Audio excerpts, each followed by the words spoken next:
Hello, everyone. Happy Sunday. Welcome to the Plug Power Living Under God, where we empower, inspire, and impact lives by helping people connect with God, themselves, and others. You are listening to our special series, They're Not Like Us. They Not Like Us. They Not Like Us. This is week 2 in our series. And so today we're going to be talking about They Not Like Us, understanding the psychology of the next generation. I'm your host, Felicia Williams, and I consider myself a generational bridge builder, if you will. In this space, if you are here, I want you to know you can expect to be challenged. You can expect that we will together challenge assumptions and explore what shapes today's youth. And we're going to uncover how to build meaningful, somebody say meaningful, faith rooted connections across generations. Y'all, we all in this together. Hello and welcome. Welcome. Yes.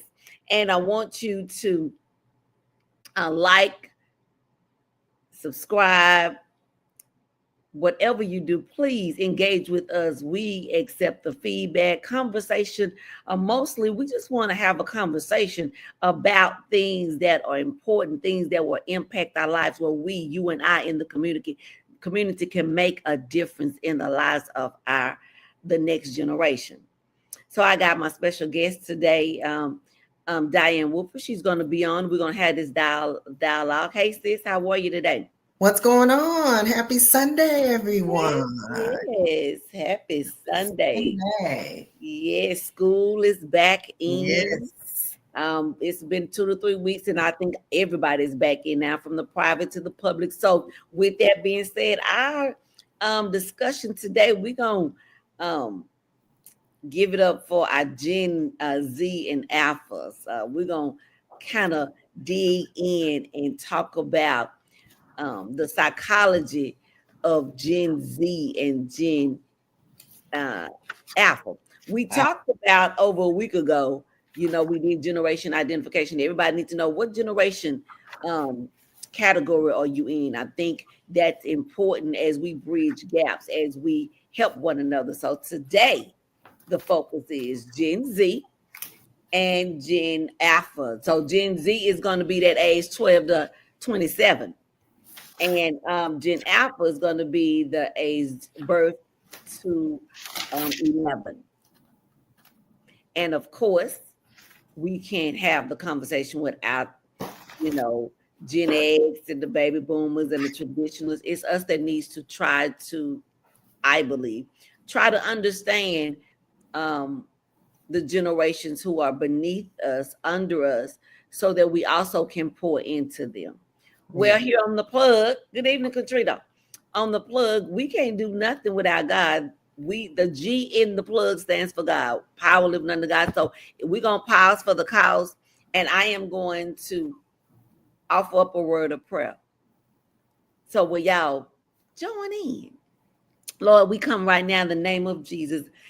In that name, there is no other name above that name. And God, we just come thanking you for the opportunity to share on this platform, to have a conversation that will help to increase and develop and grow us and help us to be better connected to the generations beneath us. We know that you love us all and you are the rock of all ages and of every generation. So be in our midst in Jesus' name. Amen.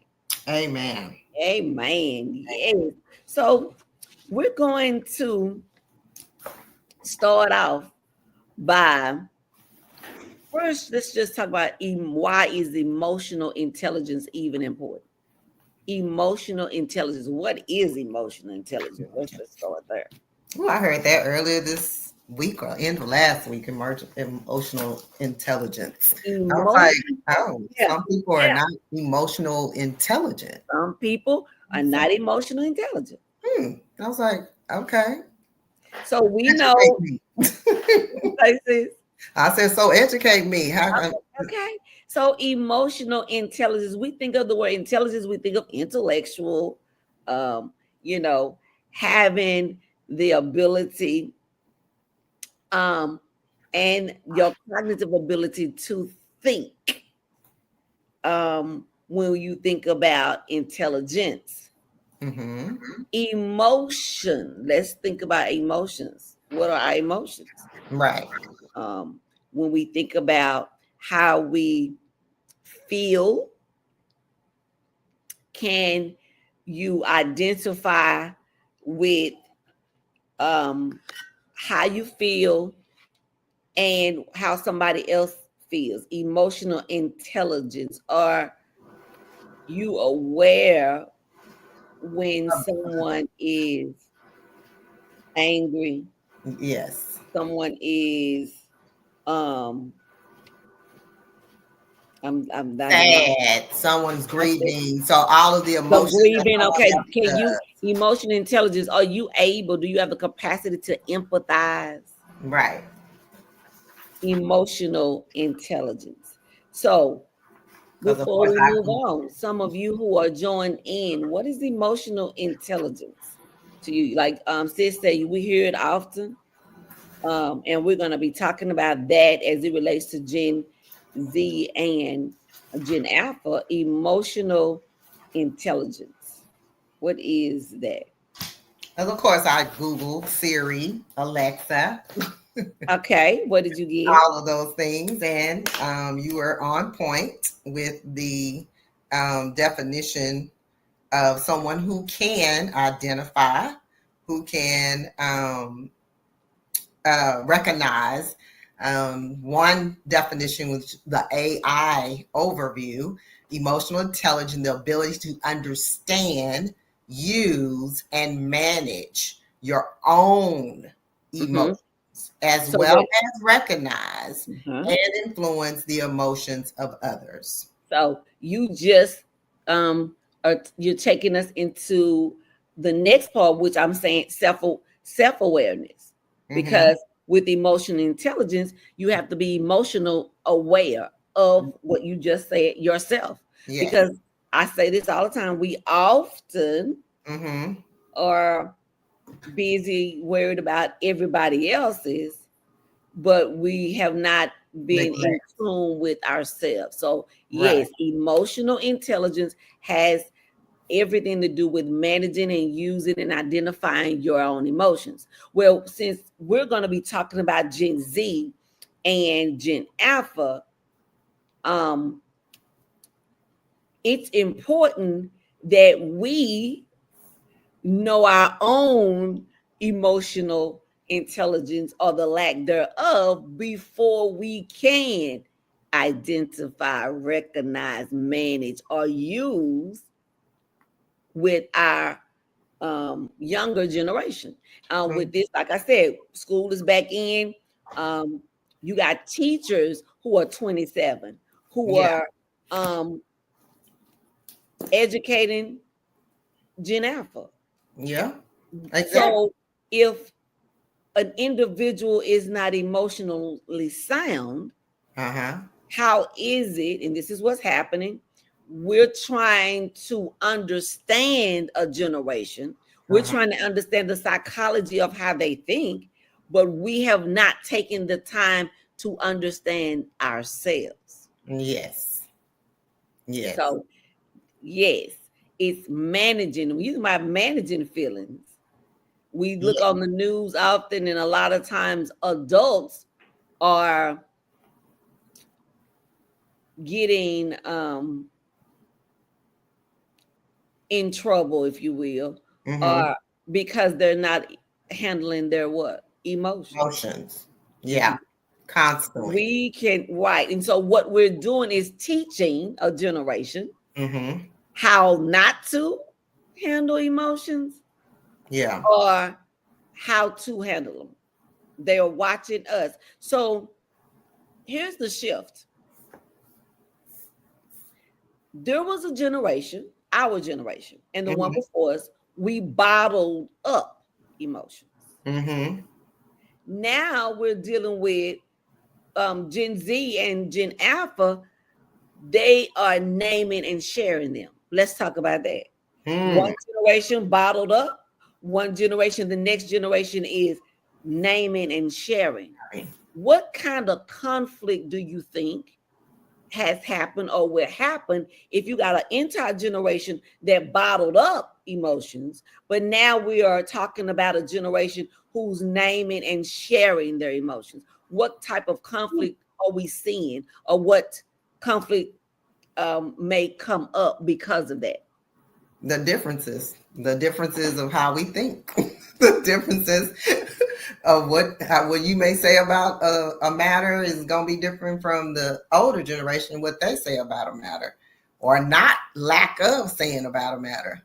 So it's our differences in you sharing too much. Ooh, that was too much, versus you not saying enough. So So here's a coach. Ferg says, "I'm Gen X. We didn't bottle up emotions. We managed them and discuss them amongst among each other friends." Well, I disagree. I'm Gen X. I bottled up emotions in my family. Now, with my friends at school, we talked, but because they were on the same level, they didn't have the capacity to support me in my emotions because they too were not emotionally intelligent. At home, I wasn't free to share my emotions. I wasn't free like Gen Alpha today to say, no, I don't like this, or say, I don't want to go to church. right, there So wasn't. that so the difference is what you just shared, and I'm just commenting to Coach Ferg, and Coach Ferg, I do agree with you about emotions are best balanced by parents. Without their balance, most will struggle with their life. So that's my point, because my parent was taught by my grandmother and grandfather in their house. I'm saying, and not like it was a lesson. They watched adults didn't talk in front of kids. Adults didn't allow the children to have a voice about how they felt. You were to be seen and not what? Heard. Heard. So if we were to be seen and not heard, that means we didn't have an expression of our emotions. And like you said, Coach Ferg, then what happens is we struggle. And this is why I believe it's my own testimony, struggle with being coming up, being authentic and honest about how my true feelings are. But instead, what I would do is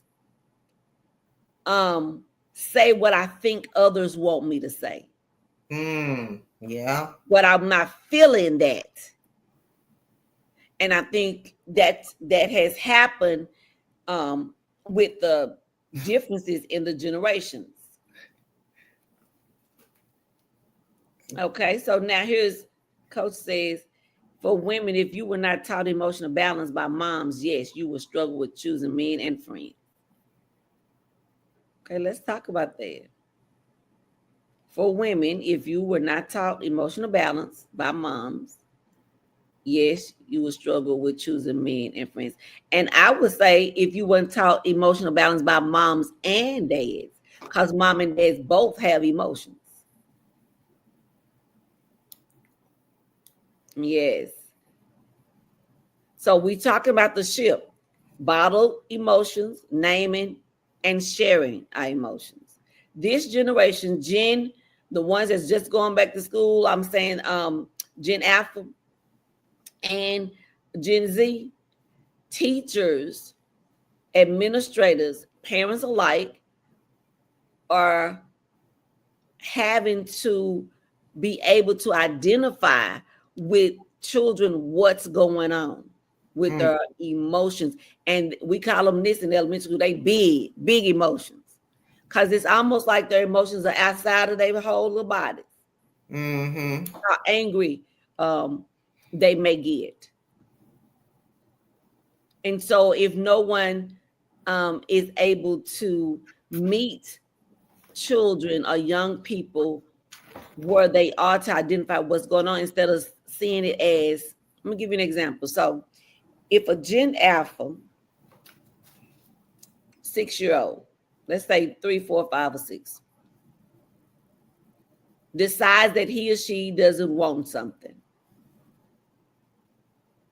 and they get angry and begin to destroy things, how should the generation Gen X and baby boomers, how do you think we should respond? So you're saying if they decide to go out and do if they decide, okay, so you have a child decides that they want something, you tell them they can't have it. It could be in the school. All right. And then they decide they decide that they're angry because you told them they couldn't have it. Not whatever, it could be an object, it could be you told them, it could be a school setting. You're not to get in the front of the line. We're gonna let Mary get in front of the line. Okay, so now Joe is angry. Oh, okay. Hold on, Joe. He ain't just angry. Joe gets angry and he starts to kick the desk. How do you think the teacher should address that? If it's emotional, if she's him or her emotional intelligence? Well, recognizing the student and their emotion at that time, which I've witnessed personally amongst parents. One actually today with a 2-year-old crying, just really crying because he wanted to not stay in class. And she got down on his level and told him to breathe. Take it slow, sis. Okay. That's good. No, you're good. I just want us to take it slow because as adults, sometimes this is also helping us with emotional intelligence when you're dealing with Gen Z or Gen Alpha. Get down on they what? level, which eye would level. look different for a 2 to a 6, even to 16. Get on their level. What that looks like, you have to have a connection, a relationship to see, get on their level. Okay, Yeah. go ahead, please. So That getting is on his, also translation.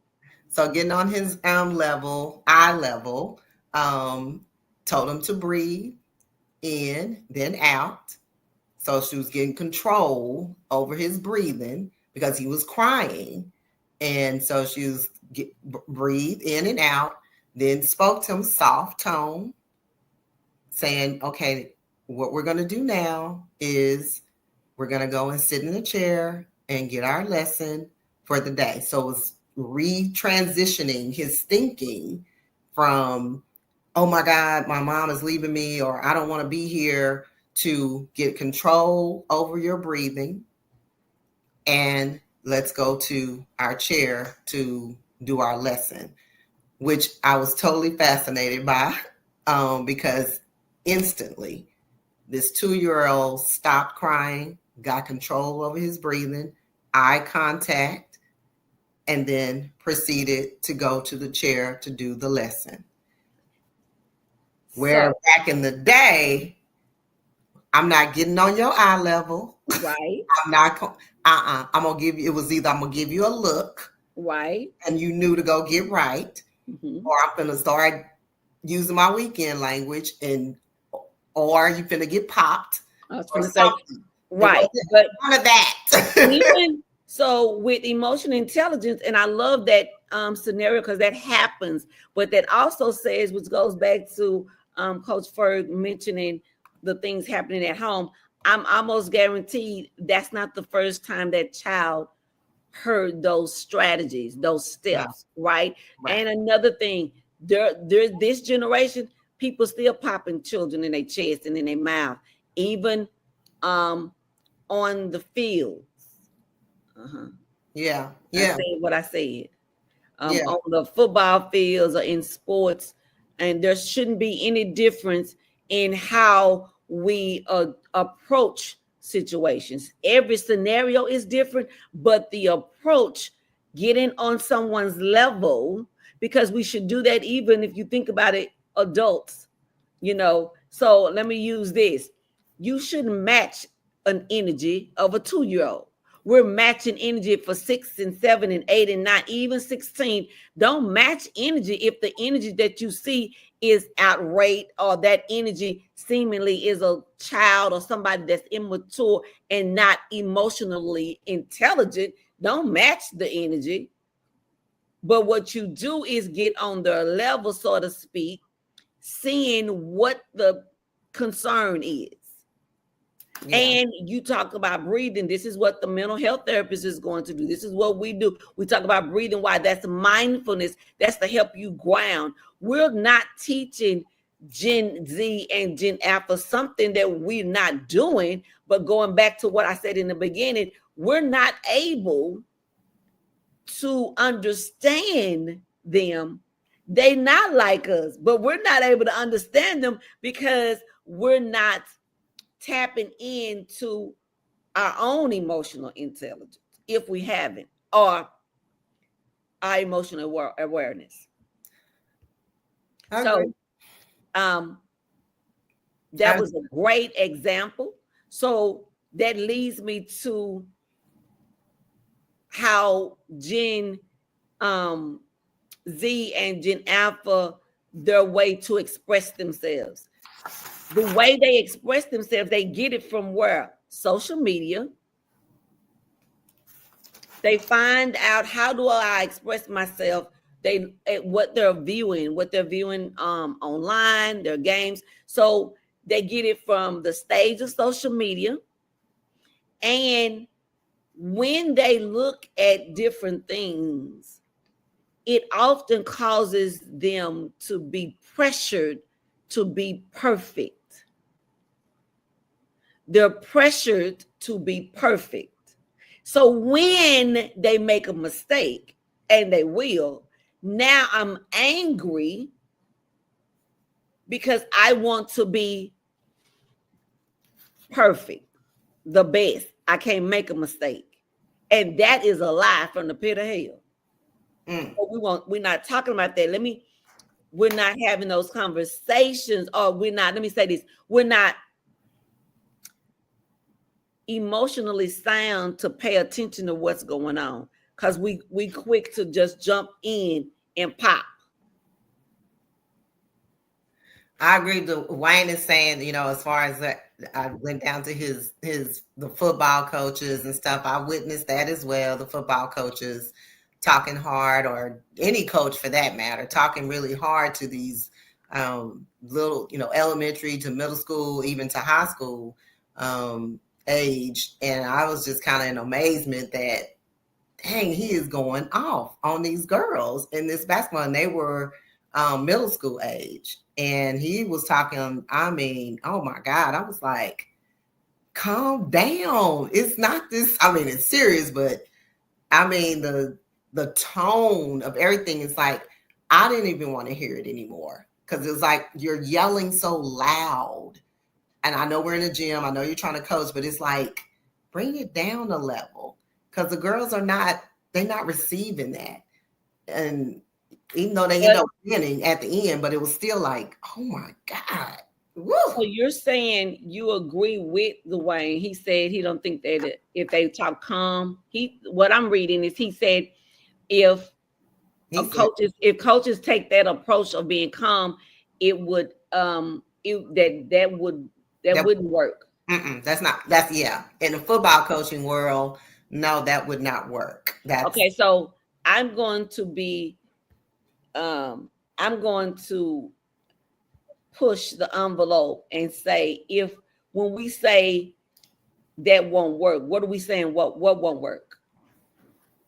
I think for him, okay, you're saying talking calm won't work in coaching, right? Okay, so we can talk firm without yelling, using profanity to crush kids' spirits. I've heard coaches talk firm and actually, again, wherever they are, but I've heard the difference between, the difference when someone is talking with authority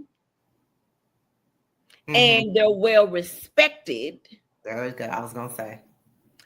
Then those who are following them will follow in suit. It's like in the service, in the army, and all the different branches. Yeah. Why is it that we think it's okay and that there's no harm being done in the realm of sports when coaches can talk and demean children? And we say that's what they need for discipline of the game. Make it make sense. I'm sorry, you don't have to. We already have. We have made that make sense. And let's slow it down and talk through it slowly. We're saying it's okay. And nothing is wrong with it. Children are not emotionally scarred because they're being talked to like they mean nothing.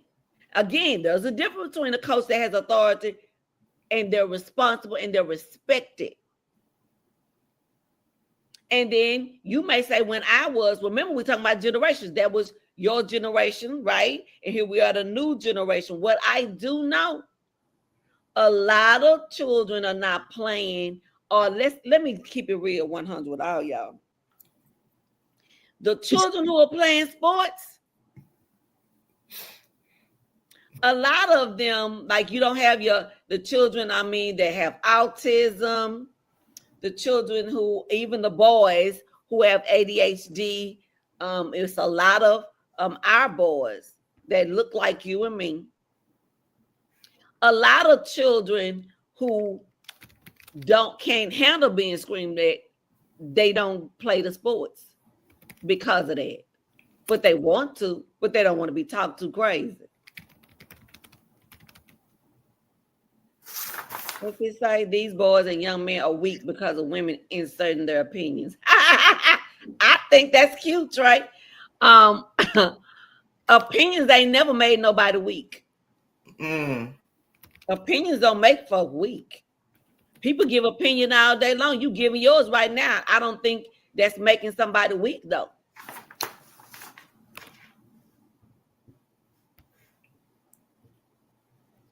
Somebody said when I played, when I coach, went off on our mistakes, we could get fired. We get fired up, and it made us better. Well, sir, if it made you better, talk to me about how that added value to you as a man today. You being cussed out as a boy on the field, and you did, because really what it did is made you afraid of the coach, and you did what you were supposed to do because you were scared because your coach was getting in your butt. Mm. So okay, so can I hop in real quick? Yeah, come on in. So I said it's not going to work. This is why it's not going to work, right? When we, like you said, when we play, but it's a different generation. I think when we got away from that, this is why our boy. I'm telling you right now, in this generation, I've never, and I'm not talking about the young ladies, because young ladies should be highly emotional, right? Men should have emotions too. But I've never seen it like this. I've never seen. That's why I don't coach no more. I can't coach a team full of feminine boys. I've never seen boys this soft in my entire life. If you say something to them calm, they crying. They bump their arm, they crying. They fall on the ground, they got tears in their eyes. Time out, slow down, because you're going fast. We like to talk real fast. Here on the plug, I want us to slow down. Yeah, so we can get all of what you're saying, and you can hear what you're saying too. You just told. Did you say that the boys fall down and cry?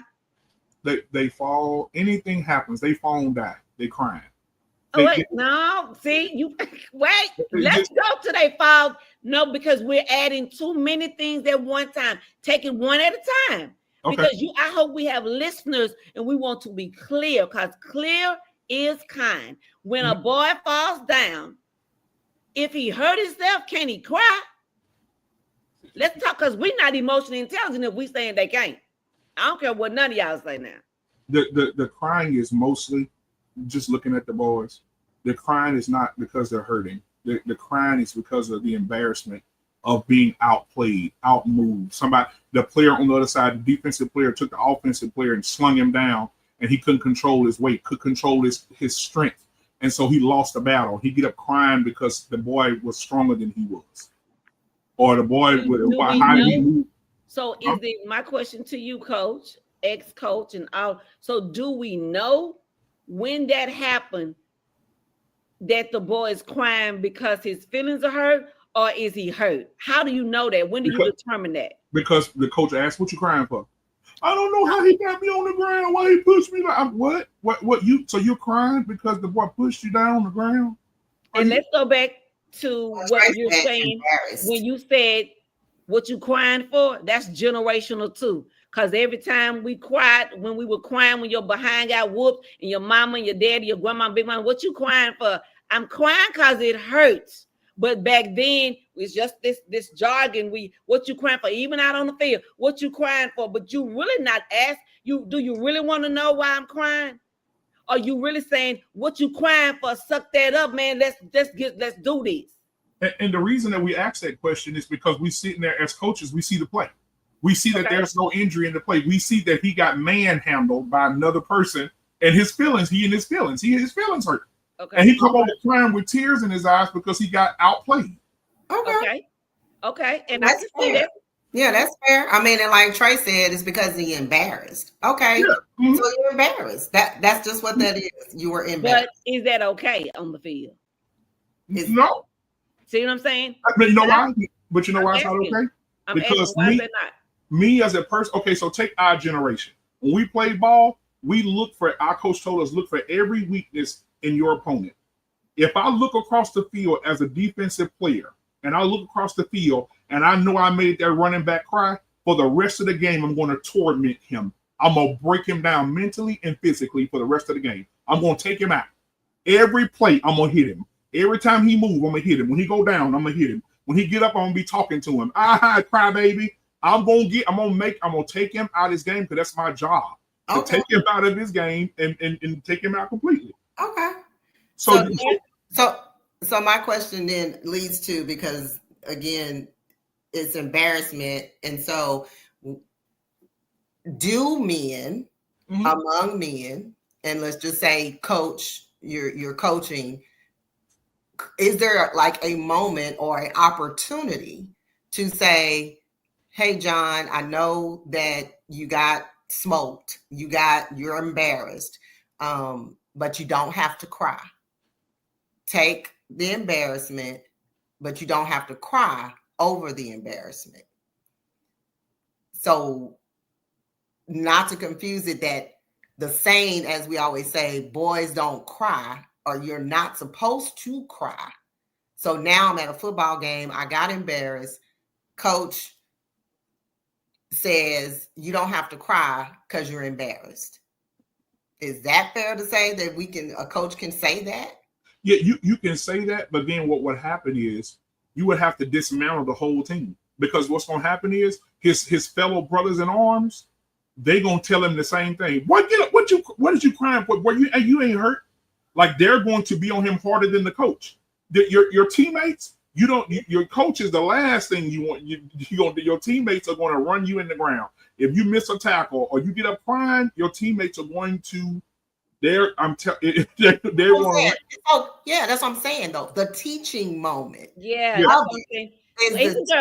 But before you get on the field, there's a teaching moment. We talk about parents. So if the parents are helping their boys, and this is not that. We're talking about still emotional intelligence today. We're talking about for Gen Z and Gen Alpha. We cannot pull back what happened there, because we already know this generation is sharing their emotions. This generation, and it ain't their fault, because they come culturally through a world. They done come through COVID. We at home. They all the things that have happened in this world, and now they're able, and their self-expression is open, and we should help cultivate it. I'm not saying. Here's another thing: the huddle, or when you talk to the boys, the teacher, like Diane is saying, there's another approach, because the world we living in. And no, we cannot keep saying boys can't cry, because then we lying. Because you know why? John 11:35 said Jesus wept. So stop making that make sense. If Jesus, who is the Son of God, sovereign, wept in his humanity to show us it's okay, but we talking about boys can't cry. No, we ain't trying to make them. Back then, them words, sissy. You can't make nobody that no way. That's weird. That's another topic for another day. But if we can get out our own self and really understand your boys, and you said earlier with what was happening with you on the field, but your day on the field and today's boy on the field, it should be different. But you're right, it's not. We're using the same tactics from then now, and swear they worked, because we're not being real. Like, okay. Here's another thing: if you go to your child's school and your teacher is teaching your child strictly in a wooden desk, no laptop, no AI, pencil, paper, and let's say she, 70, and shout out to my senior saints, no slugs. But I'm saying the phones, you don't want your child being taught using methods that's not working. All I'm saying is, if we're going to be emotionally intelligent, let's look at it from different lenses and not keep putting our own spin on it when we talk about this gender thing and boys, this discipline. So you mean to tell me cussing me out, I mean calling me everything but a child of God, with your grown behind, you standing looking like a giant. And I'm not talking about you, BM. I'm talking about everybody that does it. Literally. Even if it's a woman, if it's me. What do you think children, how do you really think they see you? Now I will say this, because as a coach, one of the other reasons why I don't coach anymore is simple. Because they changed a lot of the rules, right? You can't have practice. You can't hit in pads no more. So you can't get up and do hard hitting in practice no more. You're not preparing the boys for the game, because they softened the game, where They can't tackle hard no more. You can't do all that, whatever. But now, since all that type of coaching and those men who used to get in those boys' faces and put pressure on them to be better and talking to them crazy, when they stop that, because a lot of the schools can't do that no more. A lot of them still do, but when they calm that down, I'm telling you this, and I'm being so honest with you. Right now, these boys are so confused, Felicia. Right now, you're looking at on the football field and you seeing boys coming to the games. Their fingernails are painted. They want to be. They're more feminine in nature now. If you say something to them, they snapping their fingers and throwing their head back like they're a woman.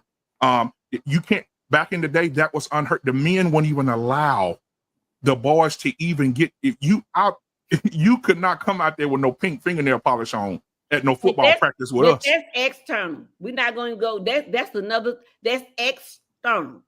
I'm not, because we can go there all day long, and then it'll be a whole no. What I'm saying is emotional intelligence and self-expression that these children have. Mm-hmm. And what I'm saying is different. Back in the day, it was bottled up. Today, it's more prevalent to express themselves. Mm-hmm. And it's for us to understand them. And it ain't just on the football field. We mentioned that. We went from the scenario with sister with Diane talking about the 2-year-old, but it's not just on the field, because from the field, y'all, they got to go to the classroom.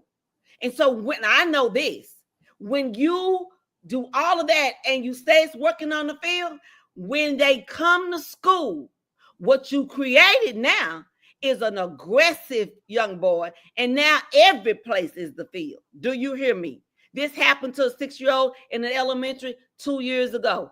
And thank God for his mom who was on board, and all of the educators, women and men, trying to help understand him. We first had to destroy our own ideology of what used to be and really figure out what's going on with this baby. Well, this is what was happening. He loved his coach. He wanted to do, because children are vulnerable and weak. Not just like weak, oh, I can't play football because I got my nails painted. I'm talking about weak in their spirit, because ain't nobody speaking life in them. So then they come to school, and now they turn the club up. And now teachers, administrators have a hard time because nobody sees it from that perspective. Now it's always the teacher fault or the administrator fault. You don't get to see that your child is in this school, turn the club up, aggression. Where is that coming from? Sometimes it's coming from that field. And I ain't saying every situation is like that. Right. All I'm saying is we have got to do it, approach it another way, and then not identify all the things as, oh, the boys are soft, they like girls, they got this pink thing, and some of them do. And this, without looking at, that ain't just on the field. That's in every sport. It's everywhere. That's on your TV. It's everywhere. It's in your family. So that ain't that right there. That is, we can deal with that, but not today. All I'm asking is, how can we help the boys? And then you said it best. Then you go, and the other guy said, oh, that's why I don't coach no more. So if you lead the game and he lead the game and we lead the game, who gonna go to the game? Who gonna help them? Well, the thing you got what it take. So let me say this, because I want to tell you about this real quick. For research purposes, go to Netflix. There's a series called Friday Night Tights, and it's about young youth football in Texas, right? I'm talking about, they're talking Dallas, Frisco, so on and so forth. And they got all the little league football teams on there, from little baby boys all the way up to this. The coach simply came out. One of the coaches of an organization came out and talked to the parents. They had Parents' Day. He said, listen, I will be hard on your son. He said, because life will be hard on your son. He said, everything that I say to your son, everything that we do to your children here is going to be life lessons for them as men when they grow older. Men need to learn how to handle pressure. They will have tremendous amounts of pressure. He said, if for any reason you want to come out here, run on the field, tell us how to coach, or tell us not to talk to your son a certain way, or do this. He said, I'm going to ask now that you take your child and leave. He said, because I'm going to do things my way. And if I can't do it my way, thank you for coming out. We'll refund you your money for the organization and you can go on. He said, we will not be out here not teaching life lessons or putting pressure on your boys. He said, we will scream, we will holler, we will have moments where we'll be in their face. He said, if this is not something that you can handle, or your child, he said, because we don't need boys out here running around crying and saying, mommy, if you can handle it, take your child now, put him in the car and leave. and that right there, all he did was gave some instructions, his expectations, and we're going to go back to the house, the parents. Like he said, if this is not something you desire, you can take your child from it. Back in the hands of the parents. But this is what I'm going to say. The coach ought not be the first man anyhow to teach life lessons. It should come from the home, but we know we live in a space now. Homes look different. They all dysfunctional, or they not traditional. But whatever it is, it should come from the home. How to fall down and get up, if you will. Or you getting ready to go to the football. You want to get in football. This is what you're going to expect. Your coach going to say this, blah, blah, blah. But everybody, most people want to put children in things without them first. Parents, family, us. I'm saying us as a community, without preparing them. And then charge them when they cry. Charge them when they don't get it. But the Bible teaches us, train up a child, train them, teach them. And then if you can't, you do the right thing, get out and let somebody else do it. Because what I'm saying to you and I'm saying to myself, here go the charge. Ain't no sense us quitting. We need to help the children. Even the ones with the pink fingernail polish. Help somebody. Because it's clear they don't know. It's clear they in a dysfunctional house or whatever that case may be. But don't get caught up on the small things, because God is going to be God. God is going to give the increase like he did for you and like he did for me. Because we all had something even back then in those generations. But these babies today, I call them babies because they in training mode. They need our help. They need to know, like you said, okay, I got threw down or whatever that play was. Take me. Don't help embarrass me more. I'm embarrassed because I got knocked down. Then you cuss me out. Now I feel better about it? No, I don't. But I ain't going to show you, because then it's going to get worse. But what I'm going to do is go take myself to school. I'm going to show it to somebody. That's how all we doing is creating bullies. So let me ask you this. So how do you feel about Deion Sanders? More. Tell me more. As a coach. Because he has a documentary on Amazon Prime. Deion Sanders look over at his own son and say something else, I'm gonna kick in your face. Mm-hmm. Or he be in their face, he be talking crazy to him. They get in the room, he'll pray with them. He pray with them, he give them scripture, he give them this. But when they're on that football field, on that gridiron, man, them keyword, respect.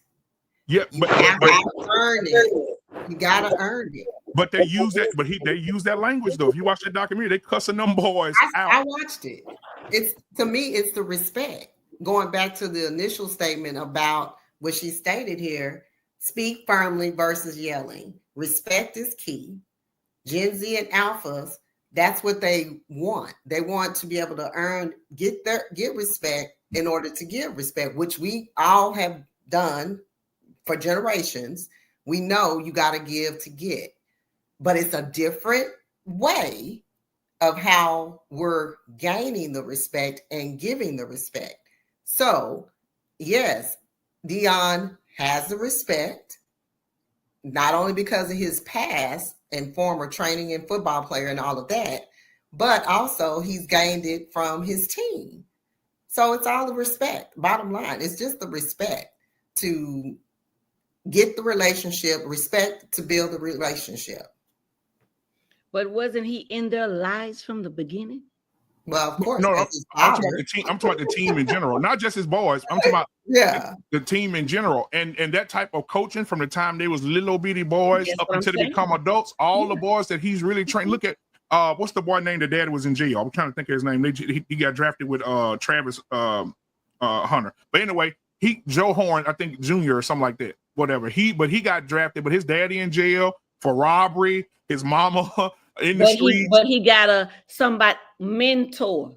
Respect go with that. But I'm going, you asked me about Dion and y'all begin to talk about it. I'm going to slow it down again because I agree.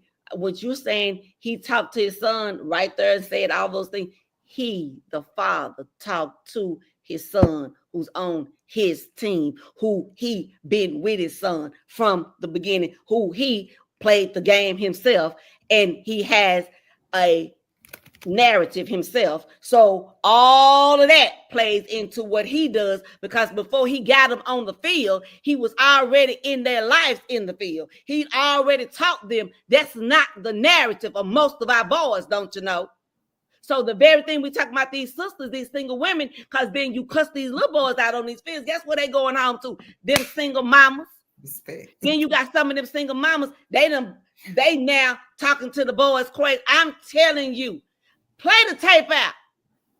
Play the whole tape out. But you know what? And I think this would solve the problem. Everything ain't for everybody. And I Right.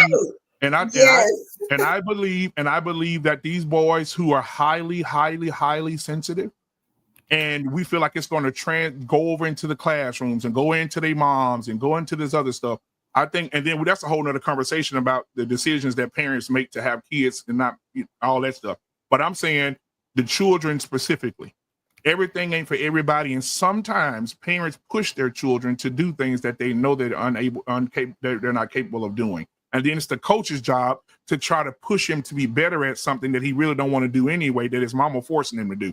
Then his mama basically put him in the sport to have a babysitter. But that's a whole nother question.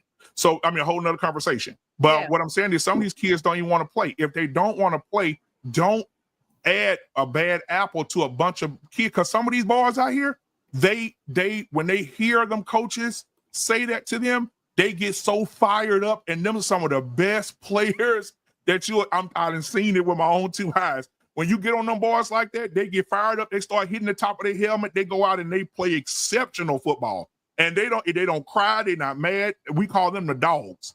But them other boys that don't want to be there, that's falling on the ground crying, and I'm gonna say this, I'm gonna let y'all have it. We had a boy 6 foot tall, 14 years old, 6 foot tall, 6'1", 240 pounds probably. The biggest crybaby on the field. I mean crying. Mama coming out bringing them Gatorade in the middle of the game, run out on the field passing them Gatorade. Drink it, baby. He thirsty. He dehydrating. How can you make him better? When he go back home, his mama is pampering him. He ain't got to take out no trash. He ain't got to do nothing at the house. All she do is cater to him. He got the best shoes, the best Jordans. He come to practice dressed from head to toe and probably got $400 on his body, but you pluck him, he crying. You can't change that because you're sending him right back home to, I'm a Katie. Now, that man grows up and becomes a man, like I'm going to say, because you said a few minutes ago, when he grew up, they'd be aggressive if they getting screamed and hollered at. But on the flip side, that he grow up and then have no responsibilities or nobody got on him about anything, what kind of husband would he be to any woman? That's the point that I'm making. So he's losing on both sides. He going home, he ain't got to do no work, don't know how to take out trash, don't know how to do nothing. Then he go to the football field, the coach can't say nothing to him. What kind of person he's going to become? We got to figure that out. Where do we draw the line? But that's the external, they're taking out the trash. Let's talk about inside. This is what we're talking about today. But you just said train up a child. He's not getting trained. You train him in his emotions, too. You got to train him in his emotions. But you know why that's obsolete, sir? That's obsolete, sir. Because many of men have grown up. Mm-hmm. Or they men. Or they can work hard and bring in the bacon. They can. Mm-hmm. But they emotionally intelligent, they empty. They have none. When I say they have none, they got them. I'm one of them. Hold up. What you say? I'm one of them. My point is when we get to have them conversations, because conversation leads to conversation. Mm-hmm. All I'm saying about the Gen Z and the Gen Alpha, we get an opportunity to pour into them. Possibly wasn't poured into us. We get an opportunity to help a young brother who's, see, here's the problem with this generation.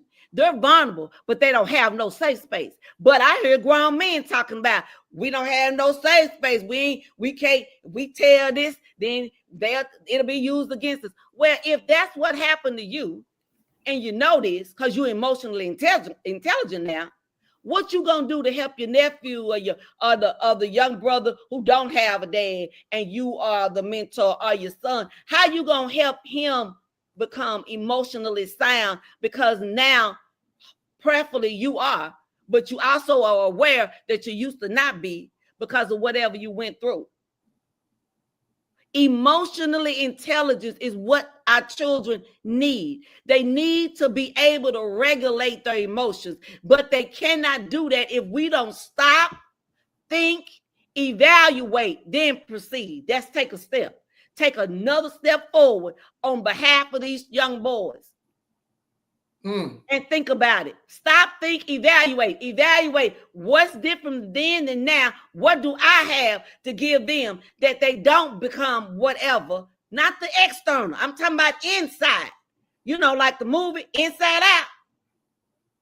That's a good one. Because the inside is toe up from the floor up. But we out here got a skill set. We bad. This is how I know. Because then our mental health offices, they're not filled with boys and men.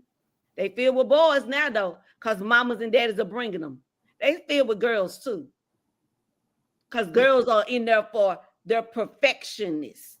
Young dad is expecting the girls to do this.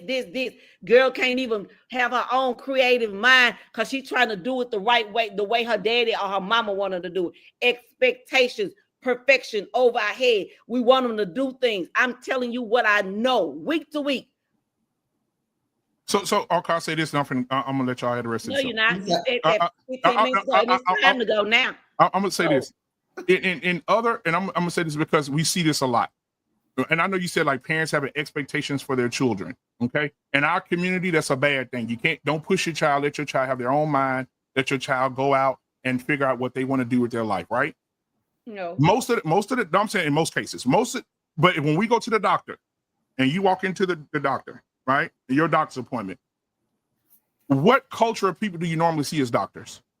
Arab, Indian, white, like you don't see a lot of us, right? Or in the tech world, you don't see a lot of us, right? In those areas. But what I've learned, and one of the guys that we talked to, months ago, what I've learned is, he said, in my culture, I told my parents, I don't want to be no doctor. I said, but you're a doctor. He said, yeah, my parents told me our expectations for you is to be a doctor. If you don't want to be a doctor, we're going to cut you off financially. We're never going to give you another dime because we want to see you succeed. He said he changed his mind and he became a doctor, and he's good for it now. Oh man, I'm glad that I became a doctor. I make really good money. I'm not struggling. I'm not poor. He said, but if I wanted to be an artist. I wanted to be a painter. He said, my parents told me, you're not doing that, and we're not putting no money toward what you want to do. You're going to be a doctor, and that's it.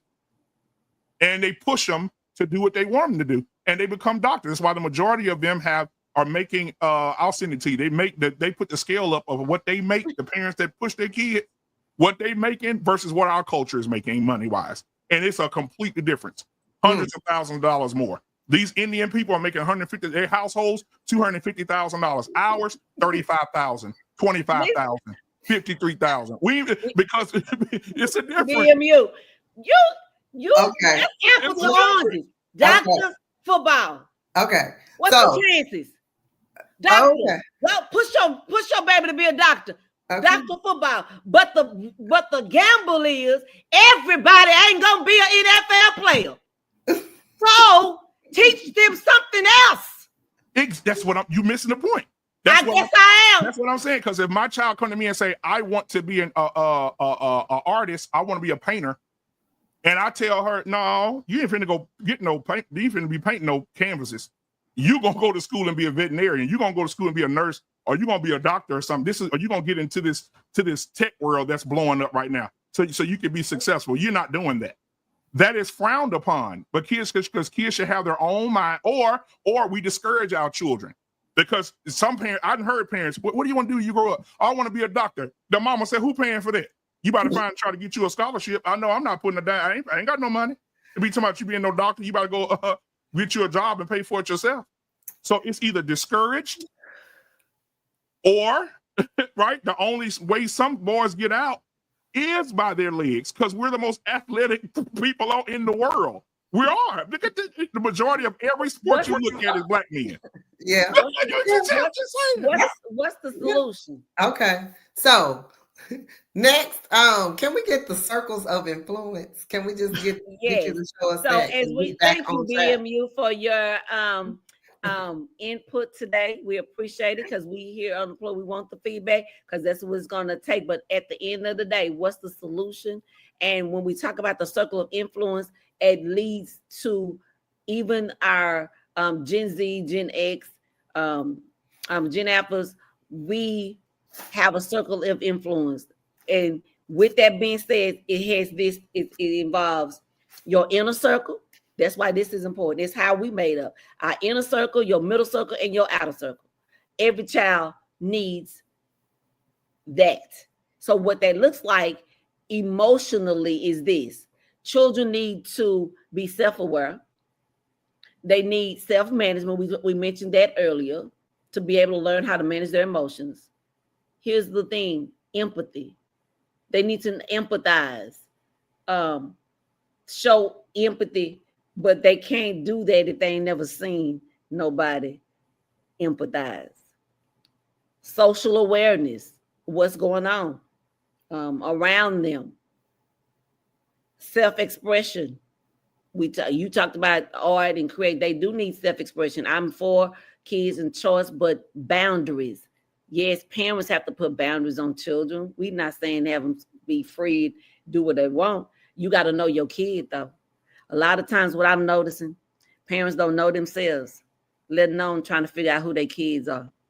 When I find out who I am, I can better help my children, because then I know their likes and their dislikes. I do this thing often, because remember, I've said this on the show before, you are forever learning your child. Every level they go to, they're growing to. So we got to learn. They used to like vanilla ice cream, now they like chocolate. And it don't happen. I mean, so we have to keep talking, have those conversations. And that's gonna we're talking about communication next week, when we come back on, about they're not like us in how they communicate. But lastly, 2, relationship skills in everything, not just sports, academics. Let us not be so passionate about sports if we're not just as passionate about academics or social and emotionally. Let us seek to get an understanding to what our children are experiencing. The times that we live in are not like ours. Right. God showed us grace. All I'm asking, on behalf of every child, boy or girl, pink polish or none, show some grace, because God showed you some, and me. Listen, it's been real. I appreciate all of the conversation. I am an advocate, especially for boys of color, because what I see is so disheartening. When sometimes, don't charge women for being nurturers. Charge yourself. Look yourself in the mirror and ask, what am I doing? It's easy for me to point a finger, because I'm not pointing. I'm asking, what can we do together? What we need to do together. Because the boy needs a man and the boy needs a woman. Period and point blank. That's in the beginning. We can debate all day long. At the end of the day, what shall we do to help every boy, every girl that you and I come in contact in our family? Let's not talk about it. Let's be about it. I'm the plug. Power Living Under God. I'm your host. Thank you to my dear sister Diane Woodford and all of you who have joined today. Until next time, make sure you plug into your purpose, plug into the power, plug into the wisdom of God. And whatever you do, help a child because they need our help. Until next time, bye now. Bye.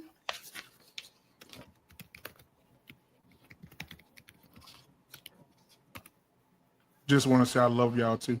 Y'all have a good night. I love you too.